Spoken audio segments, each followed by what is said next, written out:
Dans cette vidéo, on va déterminer à quelles conditions un point appartient à une droite. Donc, on va utiliser un repère qu'on appelle un repère cartésien, où chaque point sera repéré par ses coordonnées. Donc, par exemple, si je prends un point A ici et un point B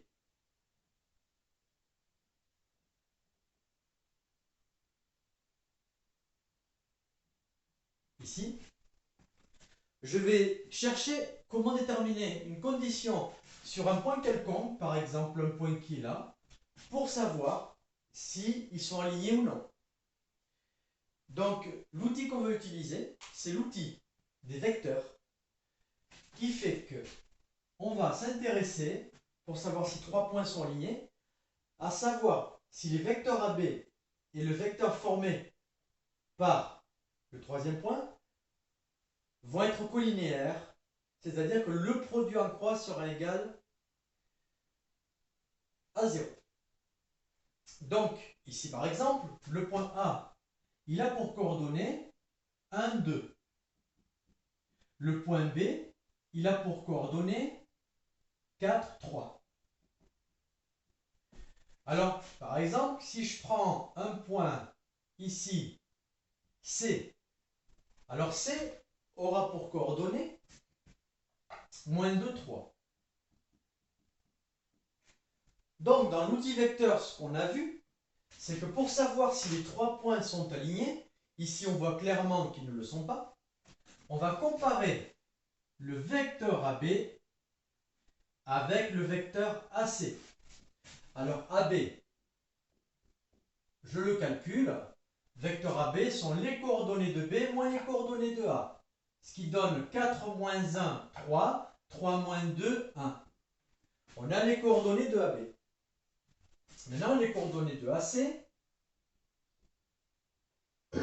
eh bien, AC, c'est moins 2 moins 1, ça fera moins 3, 3 moins 2, ça fera 1.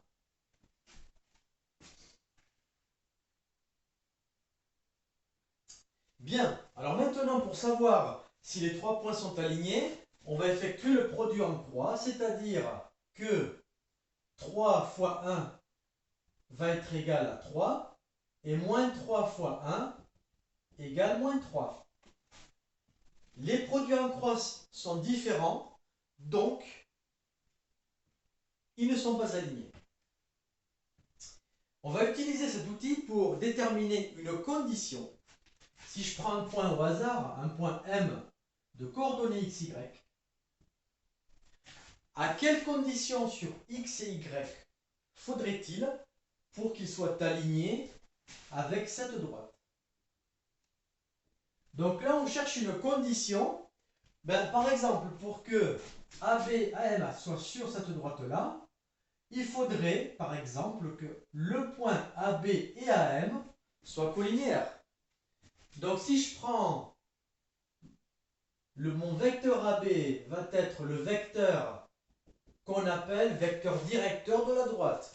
Un vecteur directeur d'une droite, c'est le vecteur qui guide la droite. Bon, si je veux que le point M, un point M au hasard, donc si je prends un point M au hasard, ça va impliquer comme coordonnée x moins 3 et y moins 1. Si je veux que mon point M soit sur la droite, il est impératif que ce vecteur et celui-là soient collinéaires. Et ça va imposer une égalité de produits en croix de la même façon qu'on a vu ici. Donc là, on va avoir 3 fois y moins 1 égale 1 fois x moins 3. Notre condition, elle est écrite.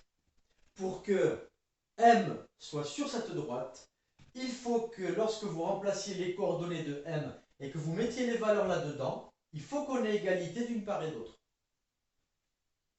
La présentation d'une équation a plusieurs façons d'être. Il y en a deux principales. il y a ce qu'on appelle l'équation cartésienne. Alors ici, le 3, je vais développer.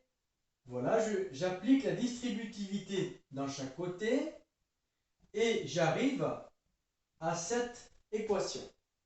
Équation cartésienne, ça veut dire que j'amène tout à gauche. Voilà, c'est une façon de présenter. Bon là, les chiffres, on les simplifie.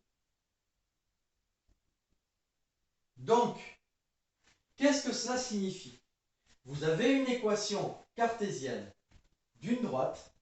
Ça va signifier que si le point, les coordonnées du point, en remplaçant dans cette expression, si le résultat vaut 0, eh bien, on aura le point M sur la droite. Et si le résultat ne vaut pas 0, mais je montrerai ça dans une autre vidéo.